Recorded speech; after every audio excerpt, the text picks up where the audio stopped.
তরুণ মানে অফুরান সম্ভাবনা, অমিত শক্তি, বুক ভরা সাহস। যে সাহস আর শক্তি দিয়ে সমাজের সকল বাধা বিঘ্নকে দূরে ঠেলে জাগিয়ে তোলা হয় নিজের সুপ্ত সম্ভাবনাকে, আলোকিত করা হয় সমাজকে। তারা হয়ে ওঠেন সমাজে অনুকরণীয়, অনুসরণীয়। দর্শক, এমন তরুণদের সাথে নিয়েই আমাদের আয়োজন আলোকিত তারুণ্য। আলোকিত তারুণ্যে আজকের পর্বে আমরা অতিথি হিসেবে পেয়েছি কাজী কাউসার হোসেন প্রীতম, যিনি একজন সফল তরুণ উদ্যোক্তা। আমরা আপনার সাথে আলোচনায় যাব, কিন্তু তার আগে আপনাকে নিয়ে ছোট্ট একটা প্রতিবেদন আছে, আমরা সেটি দেখে আসব। দর্শক, কাজী কাউসার হোসেন প্রীতম কেন আজকে আলোকিত তারুণ্যের এই অনুষ্ঠানে অতিথি হিসেবে এসেছেন, তার কর্মপরিধি নিয়ে আমরা একটা ছোট্ট প্রতিবেদন দেখে আসব। কাজী কাউসার হাসান প্রীতম পড়েছেন ইংলিশ মিডিয়ামে। ও লেভেল শেষ করে আইন বিষয়ে স্নাতক শেষ করে আইনি পেশায় না গিয়ে হয়েছেন উদ্যোক্তা। নিজ উদ্যোগে সাভারের হেমায়েতপুরে গড়ে তুলেছেন সমন্বিত খামার, যেখানে লালন পালন করছেন গরু, ছাগল, গাড়ল। তবে তার এই খামার প্রক্রিয়া গতানুগতিক নয়। 3 তলা বিশিষ্ট এই খামার গবাদি পশুর জন্য বিশেষভাবে তৈরি। তবে এই পথ চলা সহজ ছিল না। উচ্চশিক্ষা নিয়ে খামারি হতে গিয়ে শুনতে হয়েছে কটু কথা, তবে দমে যাননি। সামাজিক বাধাকে পেছনে ফেলে নিজ ইচ্ছা শক্তি আর কর্মস্পৃহা দিয়ে এগিয়ে নিয়ে গেছেন নিজের স্বপ্নকে। এখন তার এই খামার অনেকের কাছে উদাহরণ। সে খামারই এখন অনেকের কর্মসংস্থানের উৎস। শুধু স্বপ্ন দেখলেই হবে না, সেই স্বপ্নকে বাস্তবে রূপ দিতে হলে প্রয়োজন একাগ্রতা আর অধ্যবসায়, যা মানুষকে তার স্বপ্নের সমান বড় করে তোলে। আর কাউসার হাসান প্রীতম তারই উজ্জ্বল উদাহরণ। দর্শক, আমরা দেখছিলাম প্রতিবেদনটি।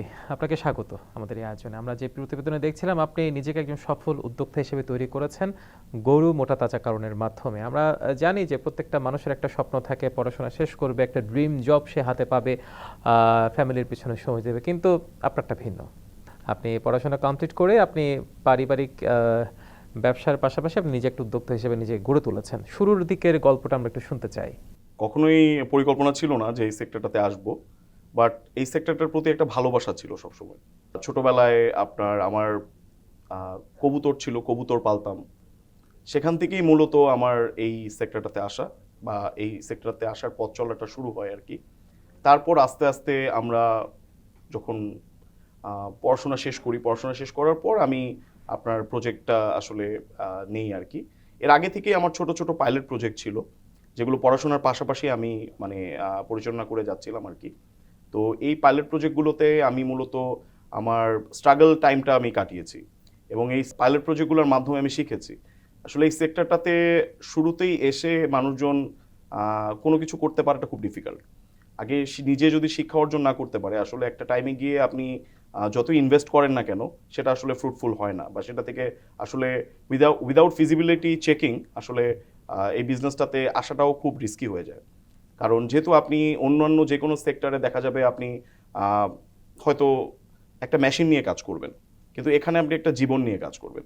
যেহেতু একটা জীবন নিয়ে কাজ করবেন, রিস্কটা কম্প্যারেটিভলি যে কোনো বিজনেস থেকে এই সেক্টরটাতে অনেক বেশি।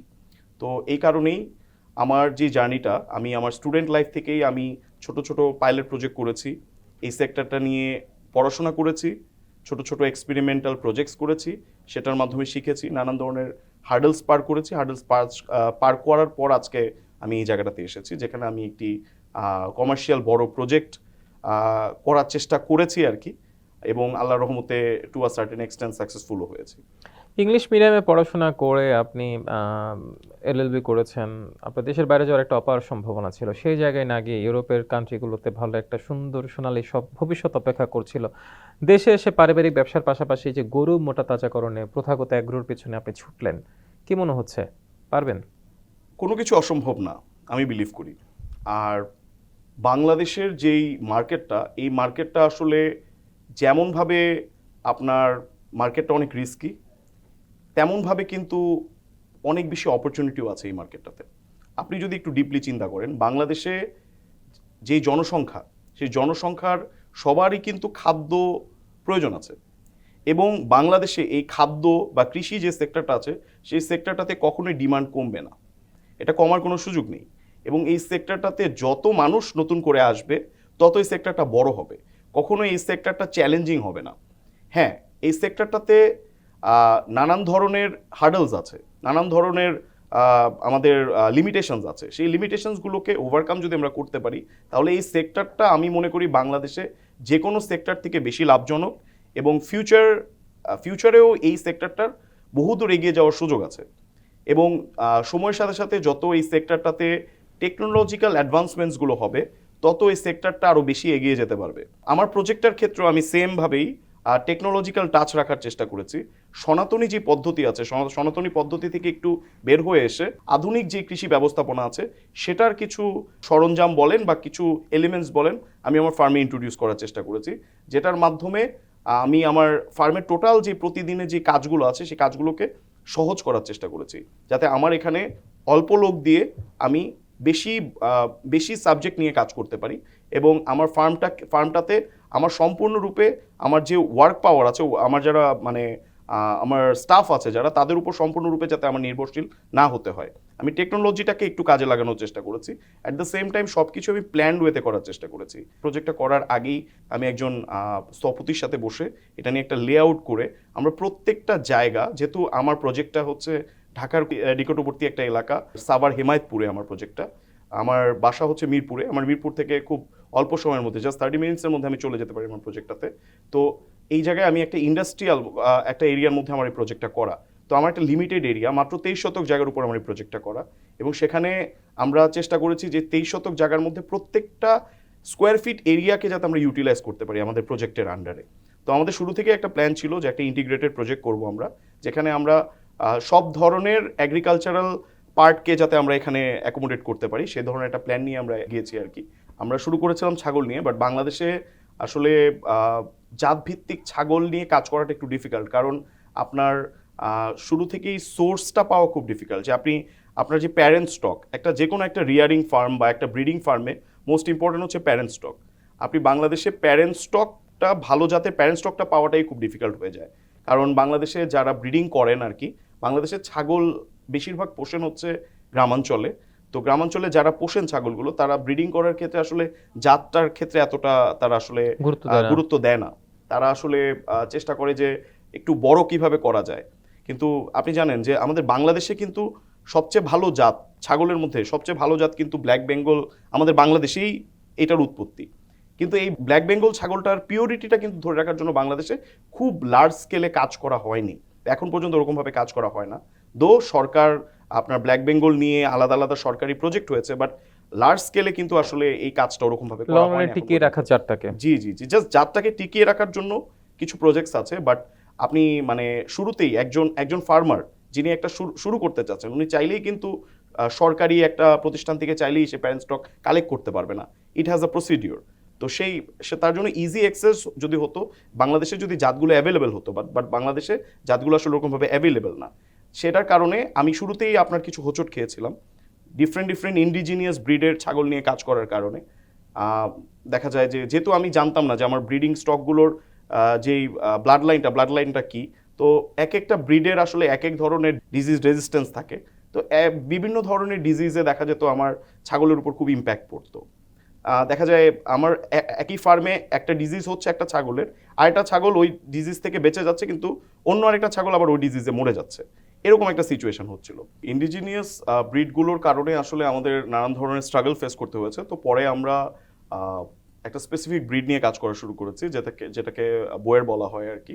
এটা পুরো ওয়ার্ল্ডের মধ্যে most renowned for meat production, এবং এদের গ্রোথও অনেক ভালো হয়, এবং এদের মিটের কোয়ালিটিও অনেক ভালো, অনেকটা আমাদের ব্ল্যাক বেঙ্গলের মতো। ডিফারেন্সিয়েট করা খুব ডিফিকাল্ট।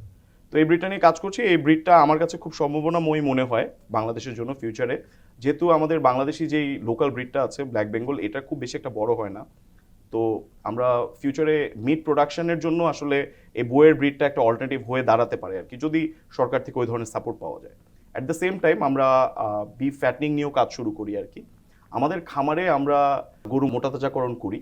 তো আমরা একটু অন্যদের থেকে ডিফারেন্টলি এটা করার চেষ্টা করি। আমরা মূলত শর্ট প্রজেক্ট করি না, আমরা একটু লঙ্গার প্রজেক্টে যাই। আমাদের নার্সারি আছে যেখানে আমরা বাছুর কালেক্ট করি। আমরা বাজার থেকে খুব ভালো মানের বাছুর কালেক্ট করি, যে বাছুরগুলোকে আমরা লং টাইম আমাদের ফার্মে লালন পালন করি, এবং লালন পালন করে পরে ওদেরকে একটা টাইমে যখন ওরা একটা সার্টিন এজে চলে যায়, তখন ওদেরকে আমাদের ফ্যাটনিং যে শেড আছে সে ফ্যাটনিং শেডে নিয়ে যাই।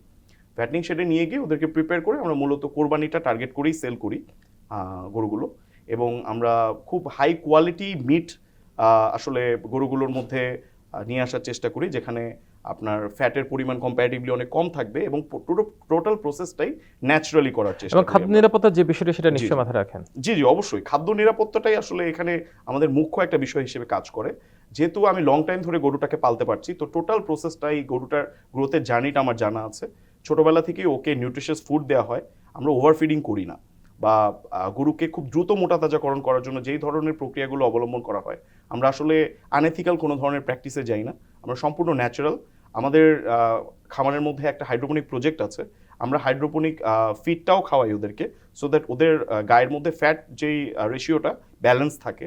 অ্যাট দ্য সেম টাইম আমরা প্রত্যেকটা ফুড আইটেম খুব ভালো কোয়ালিটির ভালো মানের দেওয়ার চেষ্টা করি ওদেরকে। পাশাপাশি আমরা কোনো ধরনের আর্টিফিশিয়াল কোনো জিনিস যেটা ওদের গ্রোথকে বুস্ট করবে, এই ধরনের কোনো জিনিস আমরা কখনো ইন্ট্রোডিউস করি না। এটার কারণে দেখা যায় যে আমাদের গরুর হয়তো অনেক সময় গ্রোথ কম হয়, কিন্তু গরুর গ্রোথ কম হলেও ওর ন্যাচারালিটিটা, ওর বডির মধ্যে সেই পিওরনেসটা আসলে মেনটেন থাকে। এটার কারণে আমাদের প্রতিবার আমাদের যে গেস্টরা, যারা আমাদের কাস্টমাররা আপনার আমাদের কাছ থেকে গরু পারচেস করেন, তারা প্রতিবারই খুব সন্তুষ্ট হন এবং তারা আমাদের রিপিটেড কাস্টমার হন প্রতি বছর। তো আমার নর্মালি যেটা হয় সেটা হচ্ছে যে আমার প্রিভিয়াস ইয়ার যে কাস্টমাররা কিনেছেন সেই কাস্টমাররাই আমার এই বছরও তারা নর্মালি বুকিং করে ফেলেন। মার্কেটিং এভাবে পণ্যই আপনার মার্কেটিং জি, করছেন। আমার পণ্যই হচ্ছে মূলত আমার মূল মার্কেটিং এর কাজটা করে নেয়, আমার মার্কেটিং এর জন্য কোনো লোক প্রয়োজন পড়ে না। অ্যাট দ্য সেম টাইম আমরা রিসেন্টলি একদম নতুন, গত বছর আমরা অবশ্য করেছিলাম, খুব অল্প পরিমাণ করেছিলাম, বাট এই বছর আমরা আরও কিছু করেছি। আমরা মহিষ নিয়েও কাজ করছি, মহিষ ফ্যাটিং নিয়েও কাজ করছি। আপনারা জানেন যে মহিষ গরুর তুলনায় একটু হার্ডি একটা প্রাণী। মুখের কথা একটা প্রচলন আছে যে মহিষ পালতে হলে পানি লাগে। আমি অ্যাগ্রি করি, মহিষ পালতে গেলে পানি লাগে। সেই পানিটা যে আপনার মানে বড় পুকুর হতে হবে বা ওকে সুইমিং পুল দিতে হবে বিষয়টা তা না। ওকে যদি আপনি টাইম টু টাইম হাইড্রেট করতে পারেন, সেটার জন্য এনাফ হয়। এবং মহিষের আমি এখন পর্যন্ত আমার ফার্মে যে কটা মহিষ ছিল, আমি আল্লাহর রহমতে কোনো ধরনের ডিজিজ পাইনি, কোনো ধরনের রোগ আসলে ওদের মধ্যে পাইনি। ওদের যদি ব্রিডটা প্রপার সিলেকশন করা যায়, ভালো জাতের যদি মহিষ আমরা সোর্স করতে পারি, মোটা তাজাকরণে মহিষটাও একটা ভালো মানে প্রোডাক্ট হতে পারে ফিউচারে। আমরা রিসেন্টলি আরেকটা কাজ শুরু করেছি, সেটা হচ্ছে যে ব্রয়লার চিকেন করা শুরু করেছি আমাদের ফার্মে। একটা পার্ট করেছি যেখানে আমরা ব্রয়লার চিকেন রিয়ারিং করছি। মূলত আমরা একদিনের বাচ্চা কালেক্ট করে সেই বাচ্চাটাকে আমরা বড় করি আমাদের ফার্মে, এবং একটা সার্টেন পিরিয়ড পর্যন্ত ওদেরকে খাবার খাওয়ানোর পরে, ওদেরকে লালন পালন করার পরে আমরা আসলে মার্কেটে সেটা সেল করে ফেলি। তো এই ক্ষেত্রেও আমরা যেটা করেছি সেটা হচ্ছে যে আমাদের গরুর যে খাদ্য আছে, সেই গরুর খাদ্যকেই একত্রিত করে সেটার ফর্মুলেশনটাকে মুরগির উপযোগী করে আর কি আমরা খাবারটাকে তৈরি করি, যাতে অন্য ধরনের আর্টিফিশিয়াল কোনো অ্যাডিটিভ এই খাবারের মুরগির ফিডের মধ্যে না যায়। সেক্ষেত্রে মুরগি ফিডের মধ্যে তো একটা অ্যান্টিবায়োটিক নিয়ে একটা কথা প্রচলিত আছে যে অ্যান্টিবায়োটিক ফ্রি মুরগির মাংস কিনা, বিষয়টা নিয়ে কিভাবে কি করছে? অ্যান্টিবায়োটিকটা মূলত আমরা যারা মুরগি পালি, আমরা মুরগিকে আলাদাভাবে দেই, মুরগি যাতে আপনার কোনো ধরনের ডিজিজ না হয় এই কারণে দেই, অ্যান্টিবডির জন্য। অ্যান্টিবডি তৈরি করার জন্য দেই আর কি। বাট এইটার একটা নেগেটিভ ইম্প্যাক্ট আছে, কারণ অ্যান্টিবায়োটিক খুব সেন্সিটিভ একটা জিনিস। এটা একজন ডক্টর ব্যতীত যে কোনো কেউ চাইলেই কিন্তু ইউজ করতে পারবে না বা করা উচিত না। এটা একটা প্রপার গাইডলাইন মেনটেন করতে হয়, সেই গাইডলাইনটা মেনটেন করে আসলে এই টোটাল প্রসেসটাকে শেষ করতে হয়। তো আপনি যদি একটা অ্যানিমেলকে না বুঝে একটা অ্যান্টিবায়োটিক দেন, এবং প্রত্যেকটা অ্যান্টিবায়োটিকের একটা উইথড্রয়াল পিরিয়ড থাকে, সেই উইথড্রয়াল পিরিয়ডের মধ্যে কিন্তু সেই অ্যানিমেলটা আপনার সেফ না কনজিউম করার জন্য। সেই উইথড্রয়াল পিরিয়ডটা পার করে আপনার সেটাকে বাজারজাত করতে হবে, এই জিনিসটা মাথায় রাখাটা খুব ইম্পর্টেন্ট। অন্যথায় সেই চিকেন বলেন বা বিফ বলেন, সেটার মাধ্যমে কিন্তু আপনার বডিতেও সেই অ্যান্টিবায়োটিকের ট্রেসটা চলে যাওয়ার একটা হাই পসিবিলিটি থাকে। সো আমরা এই বিষয়গুলো মাথায় রেখে আমরা এই উইথড্রয়াল পিরিয়ডটাকে খুব প্রপারলি মেনটেন করি, এবং আমরা চেষ্টা করি ন্যাচারাল পদ্ধতিতে কিভাবে ওদের মধ্যে একটা ন্যাচারাল রেজিস্ট্যান্স তৈরি করার যে কোনো ডিজিজের প্রতি, মানে ওর রোগ প্রতিরোধ ক্ষমতাটাকেই কিভাবে বৃদ্ধি করা যায় বাইরে থেকে কোনো ধরনের আর্টিফিশিয়াল অ্যান্টিবায়োটিক ইউজ না করে। পাশাপাশি দ্রুত গ্রোথের জন্য যে হরমোনগুলো ইউজ করা হয়, সেই হরমোনগুলো থেকেও আমরা আমাদের চিকেনগুলোকে দূরে রাখার চেষ্টা করি, এবং আমরা ন্যাচারাল গ্রোথটা আনার চেষ্টা করি। যতটুকু নিউট্রিশন প্রয়োজন ততটুকু নিউট্রিশন যদি আপনি নর্মাল ও ফুড সোর্সগুলো থেকে তাকে প্রোভাইড করতে পারেন, সে কিন্তু তার যে গ্রোথটা পাওয়া দরকার সেই গ্রোথটা কিন্তু অটোমেটিকই চলে আসবে। আপনার বাড়তি ওভারফিডিংয়ের কারণে বা বাড়তি এই জিনিসগুলো ইউজ করার কারণে ওর গায়ে ফ্যাটটা বেশি জমবে, মিট কিন্তু বেশি জমবে না। আপনি মিটটা নিয়ে যদি আপনার কনসার্ন থাকে, আপনি মিটে সেই বেনিফিটটা পাচ্ছেন না, ওয়ারেজ আপনি যদি ন্যাচারাল পদ্ধতিতে আপনি করেন সেক্ষেত্রে আপনি মিটটা যেটা পাওয়ার সেটা পাচ্ছেনই, অ্যাট দ্য সেম টাইম বাড়তি যে হার্মফুল ফ্যাটটা সেই ফ্যাটটা কম আসছে। তো এই জায়গায় একটা মানে যারা ভোক্তা আছে তাদের একটা বিভ্রান্তি ছিল। তরুণ যারা নিজেদেরকে এই পেশায় আনতে চায়, মানে অ্যাগ্রো উদ্যোক্তা হিসেবে তৈরি করতে চায়, আসলে সিচুয়েশনটা কি তাদের জন্য অনুকূলে আছে? তারা যদি হতে চায় কিভাবে পারবে? আমি মনে করি আমাদের বাংলাদেশের তরুণরা অন্যান্য যে কোনো দেশের তরুণদের থেকে বেশি পরিশ্রমী এবং তাদের মধ্যে বেটার ক্যালিবার আছে যে কোনো কিছু করার জন্য। আমাদের দেশের তরুণরা যে কোনো কিছু করতে পারে চাইলে, তাদেরকে যে কোনো একটা টাস্ক দিলে তারা সেটা যত হার্ডই হোক না কেন, যত কঠিনই হোক না কেন, তারা সেটা করতে পারে, এরকম উদ্যম তাদের মধ্যে আছে। এই সেক্টরটা তাদের জন্য ভালো একটা প্ল্যাটফর্ম আমি মনে করি, যদি তারা আসলে প্যাশনেট থাকে এই সেক্টরটার প্রতি। যে কোনো সেক্টরে আপনার যদি কাজ করতে হয় বা যে কোনো সেক্টরে যদি সাকসেসফুল হতে হয়, সর্বপ্রথম সেই সেক্টরের প্রতি আপনার ভালোবাসা থাকতে হবে। আপনি নিজে যদি সেই সেক্টরটাকে ভালো না বাসেন, দেন একটা টাইমে গিয়ে এই পরিশ্রমটা, প্রত্যেকটা সেক্টরে যেহেতু আপনার পরিশ্রম করতে হবে, সেই পরিশ্রমটা একটা টাইমে আপনার জন্য একটা পেইন হয়ে দাঁড়াবে। তো এই সেক্টরটাতে যদি তারা সেক্টরটাকে ভালোবাসে, এই সেক্টরটার প্রতি যদি তাদের প্যাশন থাকে, তাহলেই একমাত্র এই সেক্টরটাতে তাদের আসা উচিত। এবং এই সেক্টরটাতে তাদের শুরুতেই তাদের শিখতে হবে, তাদের পরিশ্রম করতে হবে। যে কোনো ইনভেস্টমেন্টের আগে তাদের শিখতে হবে, শিখে তারা পরিশ্রম করে যখন এই ব্যাপারটাতে ভালো মতো লার্নের হবে, তারপর এই সেক্টরটাতে ইনভেস্টমেন্টে আসা উচিত। তো আমি সাজেস্ট করব যে কোনো তরুণ যিনি এই সেক্টরটার প্রতি তার ভালোবাসা আছে, সে ছোট করে শুরু করুক, ছোট করে শুরু করুক। It doesn't have to be a project, it can be anything. সে যদি তার বাসায় একটা খাঁচার মধ্যে 5টা মুরগি পালে, সেটাও কিন্তু তার জন্য একটা শিক্ষা। নিশ্চয়ই। এবং সেই শিক্ষা থেকে সে কিন্তু ভবিষ্যতে তার বড় প্রজেক্টের দিকে এগিয়ে যাবে। তো আলটিমেটলি প্রত্যেকটা তরুণ যার এই সেক্টরে আসার ইচ্ছা আছে, আমি তাদেরকে সবসময় চেষ্টা করব অনুপ্রাণিত করার, যে তারা যাতে এই সেক্টরটাতে আসে, শিখে এবং ফিউচারে আমাদের দেশে যেই এই এগ্রিকালচার সেক্টরটাতে যাতে একটা ভালো পর্যায়ে তারা নিয়ে যেতে একটা অবদান রাখতে পারে, ইনশাল্লাহ এই এক্সপেকটেশন আমার সবসময় থাকবে। দারুণ। আমরা জানি যে উদ্যোক্তা হওয়া কিন্তু খুব একটা সহজ নয়, যতটা সহজভাবে বলে ফেলেছেন। নিশ্চয় পথটা অনেক বন্ধুর ছিল। অবশ্যই। এমন কোনো কিছু কি মনে হয়েছে যে এই পথ থেকে হয়তো আমার ফিরে যাওয়া উচিত? যারা আমরা এগ্রিকালচার সেক্টরে কাজ করি, আমাদের জন্য সবচেয়ে বড় ব্যারিয়ার হয়ে দাঁড়ায় হচ্ছে সমাজের নানান ধরনের কটু কথা। এটা সবাই ফেস করে কম আর বেশি। এই কথাগুলো সর্বপ্রথম আসে আপনার ফ্যামিলি মেম্বার্স, আপনার খুব কাছের মানুষজন থেকে, তারপর বাইরে থেকে আসে। তো প্রথম একজন নতুন উদ্যোক্তার ক্ষেত্রে তার কাছের মানুষজনদের কাছ থেকে এই কটু কথাগুলো কিন্তু আসলে নেওয়াটা খুব ডিফিকাল্ট হয়ে দাঁড়ায়। তো ম্যাক্সিমাম মানুষজন এই প্রথম এই কটু কথাগুলোর কারণেই তারা আসলে ইন্সপায়ার্ড হওয়ার বদলে তারা আসলে হতাশ হয়ে যায়। একটা টাইমে হতাশ হয়ে তাদের জন্য এই জিনিস আরও বেশি পেইনফুল হয়ে যায়। তো এই ধরনের বিষয় আমারও ফেস করতে হয়েছে, নানান ধরনের কটু কথা শুনেছি। কিন্তু এই ফেস করার পর থেকে এখন নিজে একদম সফল উদ্যোক্তা এবং গণমাধ্যম আপনাকে নিয়ে প্রতিবেদন তৈরি করছে। যেমন আজকে আপনি এখানে অনুষ্ঠান অতিথি হিসেবে এসেছেন, দর্শকরা দেখছে, আপনাকে দেখে মানুষ এখন উদ্যোক্তা হওয়ার স্বপ্ন দেখছে। সেই পার্থক্যটাকে বুঝতে পারছেন? অবশ্যই এই পার্থক্যটা বুঝতে পারছি, এবং আমার মনে হয় যারা একটা টাইমে কটু কথাগুলো বলতো তারাও এখন ইন্সপায়ার্ড হচ্ছে। তারা যাতে আসলে এই ধরনের সিচুয়েশন ফেস না করে, সেই সোশ্যাল ব্যারিয়ারগুলো যাতে ফেস না করে, এগুলোতে তারা যাতে আসলে সহযোগিতা করে। নিশ্চয়ই। আসলে একটা উদ্যোক্তা হওয়ার পিছনে সোশ্যাল ব্যারিয়ারটাই হচ্ছে সবচেয়ে বড় বাধা। পুঁজি কোনো বাধা নেই, ইচ্ছা থাকলে পুঁজি হবে, কিন্তু সোশ্যাল বাধা যেটা সেটা যেন। আমি পুঁজিকে আসলে বাধাই মনে করি না। কারণ হচ্ছে আপনি একজন উদ্যোক্তা হতে হলে আপনার it doesn't have to be যে আপনার অনেক বড় প্রজেক্ট করতে হবে। আমি যেটা শুরুতেই বললাম, আপনি 5টা মুরগি নিয়েও একজন উদ্যোক্তা হতে পারেন। আপনি 5টা মুরগিকে ছোট থেকে যদি বড় করতে পারেন সাকসেসফুলি, সেই 5টা মুরগি আপনাকে একদিন 5 লাখ মুরগি করার জন্য আপনার মধ্যে সেই কনফিডেন্সটা বিন্দু থেকে তো সিন্ধু হিসেবে গড়ে তোলা যায়। সো আপনি এটাকে স্লোলি করবেন, আস্তে আস্তে করবেন। আপনি আস্তে আস্তে নিজেকে পরিণত করে আপনি একটা পর্যায়ে যাবেন। এটাই হচ্ছে মূল জিনিস, এবং এটা আসলে ইচ্ছা থাকলে আমার মনে হয় করা সম্ভব। নিশ্চয়ই মানুষ তার স্বপ্নের সমান বড়, এবং আপনার এই উদ্যোগ নিশ্চয়ই ভবিষ্যতে আরও আপনার স্বপ্নকেও ছাড়িয়ে যাক এবং বিস্তৃতি লাভ করুক দেশ জুড়ে। কাজী কাউসার হোসেন প্রীতম, আপনাকে অসংখ্য ধন্যবাদ আজকে আমাদের আলোকিত তারুণ অনুষ্ঠানে এসে আপনার উঠে আসার গল্প আমাদের মাধ্যমে দর্শকদের জানানোর জন্য। দর্শক, এ পৃথিবী অবাক তাকিয়ে রয়, জ্বলে পুড়ে মরে ছারখার, তবু মাথা নোয়াবার নয়। কাজী কাউসার হোসেন প্রীতমদের মতো এমন মাথা না নোয়ানো তরুণদের হাত ধরে এগিয়ে যাবে দেশ, এগিয়ে যাবে সমাজ, এগিয়ে যাবে আমাদের রাষ্ট্র ব্যবস্থা। সে প্রত্যাশায় আজ এখানেই শেষ করছি। শুভেচ্ছা সবাইকে।